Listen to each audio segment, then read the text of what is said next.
ചോറിൻ്റെ കൂടെ കഴിക്കാൻ പറ്റിയ നല്ലൊരു പാവയ്ക്ക മെഴുക്കുപുരട്ടിയുടെ റെസിപ്പിയാണ് ഇന്ന് ഞാൻ നിങ്ങളുമായി ഷെയർ ചെയ്യുന്നത്.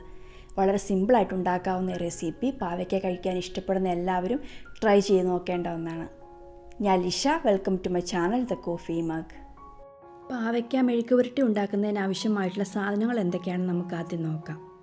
ഞാനിവിടെ പാവയ്ക്ക കട്ട് ചെയ്തെടുത്തിട്ടുണ്ട്. ഈ ഒരു രീതിയിൽ കനം കുറച്ചാണ് കട്ട് ചെയ്തിരിക്കുന്നത്. കട്ട് ചെയ്തിട്ട് അളന്ന് നോക്കിയപ്പോൾ അളവ് കപ്പിന് 2 കപ്പ് ഉണ്ടായിരുന്നു. ഈ ഒരു സൈസിലുള്ള പാവയ്ക്കാണ് ഞാൻ എടുത്തിരിക്കുന്നത്. അടുത്ത് നമുക്ക് വേണ്ടത് 1 ഇഞ്ച് നീളത്തിലുള്ള ഇഞ്ചി ഇങ്ങനെ നീളത്തിൽ അരിഞ്ഞത്, 3 പച്ചമുളക് അരിഞ്ഞത്, 2 തണ്ട് കറിവേപ്പില, പിന്നെ വേണ്ടത് 1/4 ടീസ്പൂൺ മഞ്ഞൾപ്പൊടി, 1/2 ടീസ്പൂൺ ഉപ്പ്.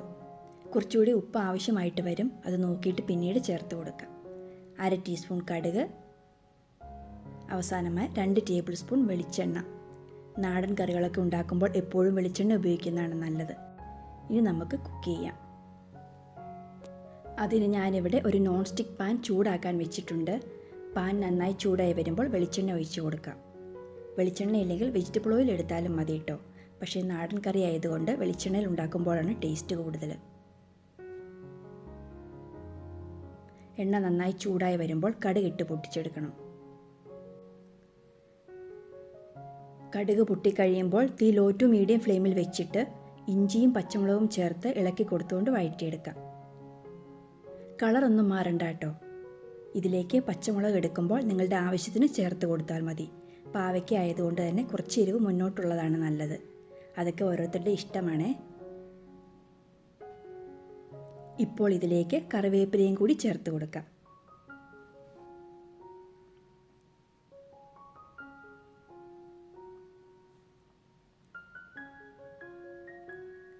ഇനി ഇഞ്ചിയുടെയും പച്ചമുളകിൻ്റെയും പച്ചമണമൊക്കെ മാറി വഴന്ന് വന്നതിൻ്റെ നല്ല മണം വരും.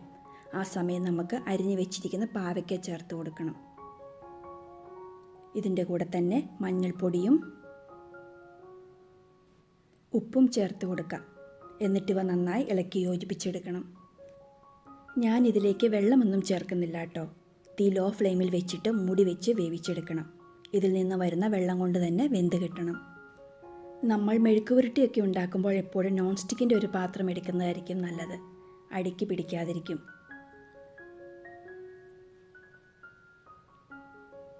ഇനി ഇവ കൂട്ടി വെച്ചിട്ട് മൂടി വെച്ച് ലോ ഫ്ലെയിമിൽ കുക്ക് ചെയ്തെടുക്കാം.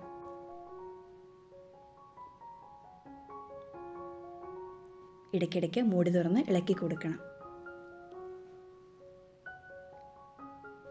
ഞാൻ ഇതുപോലെ വളരെ ടേസ്റ്റി ആയിട്ടുള്ള വാഴയ്ക്ക മെഴുക്കുപുരട്ടി, കോവയ്ക്ക മെഴുക്കുപുരട്ടി, കൂർക്ക മെഴുക്കുപുരട്ടി എന്നിങ്ങനെ പല മെഴുക്കുപുരട്ടികളുടെയും റെസിപ്പി ചാനൽ അപ്ലോഡ് ചെയ്തിട്ടുണ്ട്. അവയുടെ ലിങ്ക് എൻ സ്ക്രീനിലും ഡിസ്ക്രിപ്ഷൻ ബോക്സിലും കൊടുത്തിട്ടുണ്ട്. നിങ്ങളെല്ലാവരും അതും കൂടി ഒന്ന് കാണണേ. എന്നിട്ട് ഉണ്ടാക്കി നോക്കാനും നിങ്ങളുടെ അഭിപ്രായം അറിയിക്കാനും മറക്കല്ലേ. അതുപോലെ തന്നെ പല നാടൻ കറികളുടെയും നല്ല റെസിപ്പീസ് ഈ ചാനൽ അപ്ലോഡ് ചെയ്തിട്ടുണ്ട്. അതും കൂടി ഒന്ന് ചെക്ക് ചെയ്യണേ.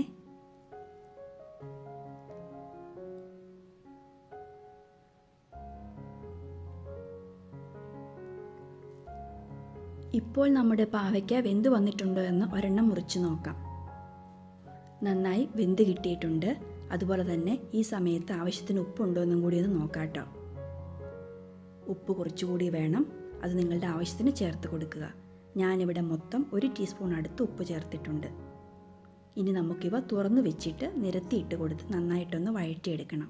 നന്നായിട്ട് വഴറ്റിയെടുക്കുമ്പോഴാണ് ഈ മെഴുക്കുപുരട്ടിക്ക് ടേസ്റ്റ് കൂടുതൽ. ഈ സമയത്ത് കുറച്ചുകൂടി എണ്ണ ആവശ്യമായിട്ട് തോന്നുകയാണെങ്കിൽ ചേർത്ത് കൊടുക്കാം കേട്ടോ. ഞാൻ ചേർക്കുന്നില്ല.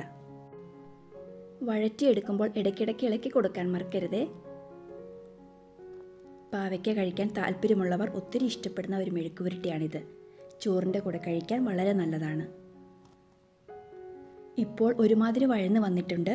ഇനി തീ ഓഫ് ചെയ്യാം. നിങ്ങൾക്ക് കുറച്ചുകൂടി വഴന്ന് വരുന്നതാണ് ഇഷ്ടമെങ്കിൽ കുറച്ച് നേരം കൂടി ഇളക്കി കൊടുത്തുകൊണ്ട് വഴറ്റിയെടുത്താൽ മതി കേട്ടോ. ഇനി ഇതൊരു സെർവിങ് ബൗളിലേക്ക് മാറ്റാം. പാവയ്ക്ക ഇഷ്ടപ്പെടുന്നവർ ഒരു പ്രാവശ്യമെങ്കിലും ഉണ്ടാക്കി നോക്കേണ്ട ഒരു മെഴുക്കുപുരട്ടിയാണിത്. അപ്പോൾ നിങ്ങളും ഒരു പ്രാവശ്യമെങ്കിലും ഉണ്ടാക്കി നോക്കണേ.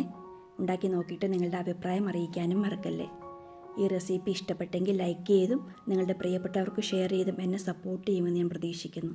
അപ്പോൾ നമുക്ക് മറ്റൊരു നല്ല റെസിപ്പിയുമായി വീണ്ടും കാണാം. താങ്ക്